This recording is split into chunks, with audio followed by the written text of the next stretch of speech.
Welcome to biology.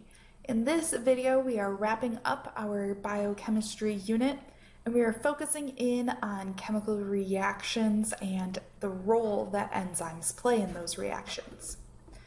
So chemical reactions are really this process that changes one or more substance into a new substance. And that process involves either forming or breaking chemical bonds. But in order to do that, these chemical reactions require energy. So the term activation energy is the minimum amount of energy needed to start a reaction.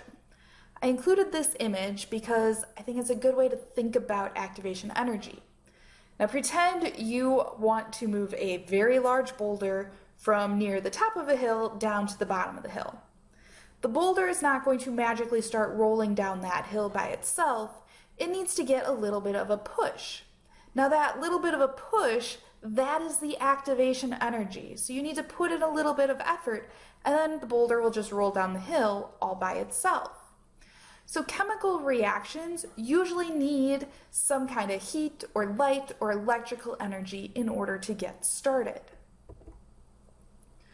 We can represent these chemical reactions and the energy associated with it using what's called an energy diagram. Now remember, activation energy, that's the minimum amount of energy needed to get the reaction started. And that's represented by the initial bump on the energy diagram. So we start with our energy of the reactants, and that's just the energy that's kind of stored in the initial ingredients or the things that go into the reaction. And then the activation energy is a little bump that has to happen to increase the energy in there before the reaction takes place. And then at the end of the diagram, we still have energy that's stored in the products, but it's not necessarily the same amount of energy that was stored in the reactants. There are two different types of chemical reactions in terms of energy. We have exothermic and endothermic. So exo, think exit. So in an exothermic reaction, energy, typically in the form of heat, is exiting the reaction or being released. That's because the energy of the product is lower than the energy of the reactant. So we were able to release a huge amount of energy in the process of doing this chemical reaction.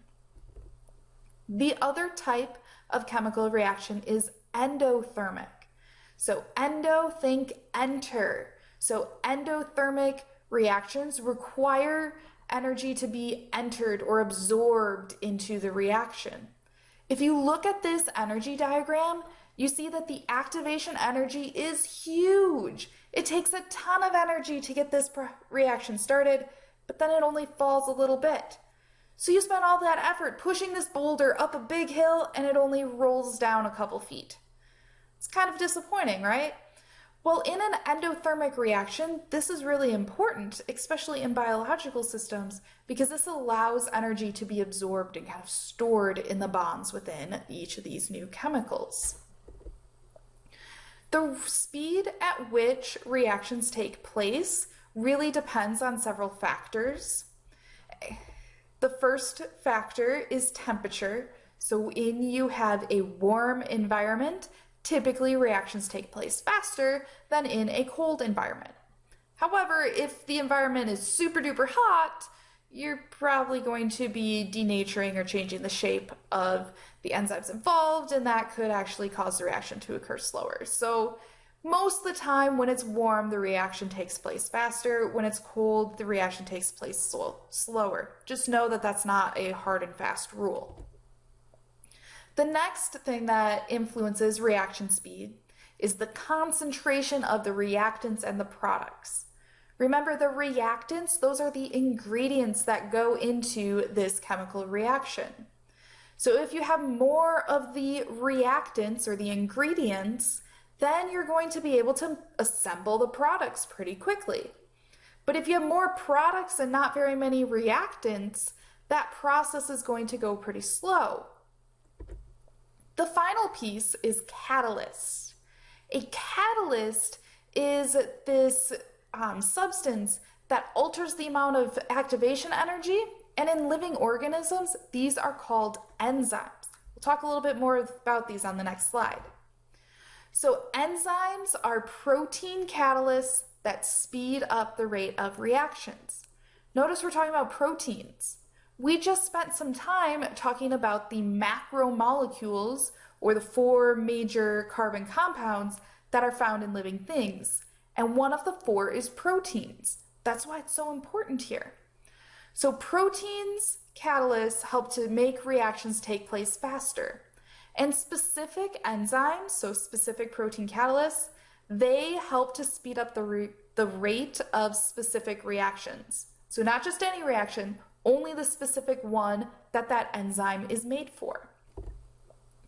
So let's officially define catalyst.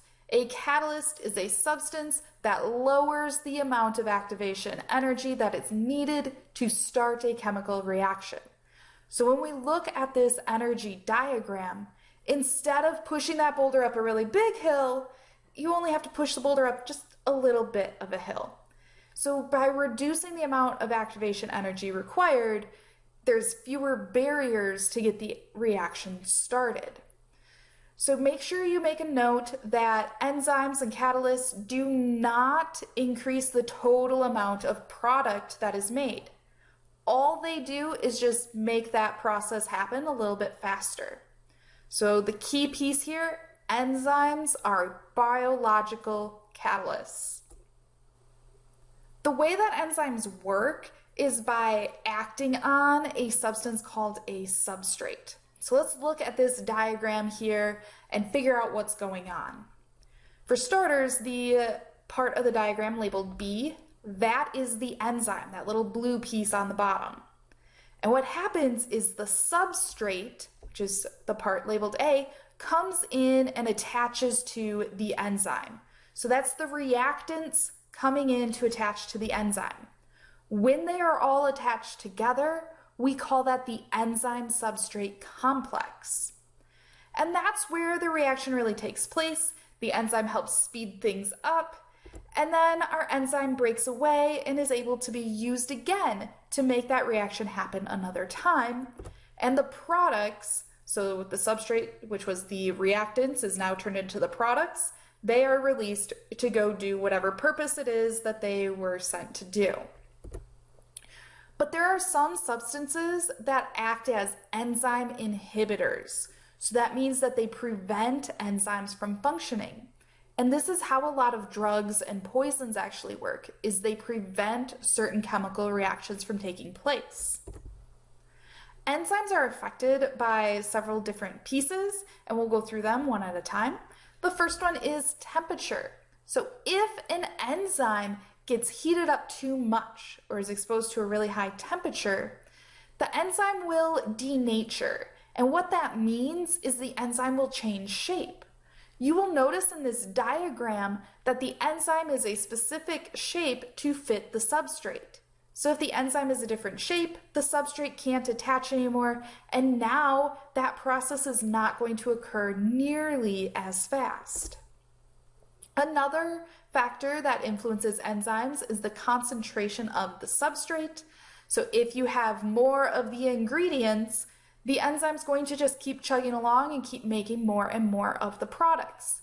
But if you don't have very many of the substrate, so have very little of the ingredients, it doesn't matter how many enzymes you have because you're not going to be able to make as many products. Also, the chemical environment influences the way that enzymes work. So just like temperature, if the pH is too high or too low, that can actually change the shape or denature the enzyme. So finally, some uses of enzymes. They are used to make antibiotics to treat diseases. They are used in household cleaners and laundry detergents. They are meat tenderizers to help break down the fibers in the meat to make it easier to chew. They're also found inside of organisms just like people, and they're used for many processes, including digestion, cell division, DNA replication, and they are also used by viruses to infect cells, which is pretty crazy. So in summary, and I know this was a lot of information again, but as always, make sure to rewatch the videos and send me all of your questions as you have them. So all chemical reactions require energy, and those chemical reactions can be endothermic, or kind of absorb energy, or exothermic, where they release energy.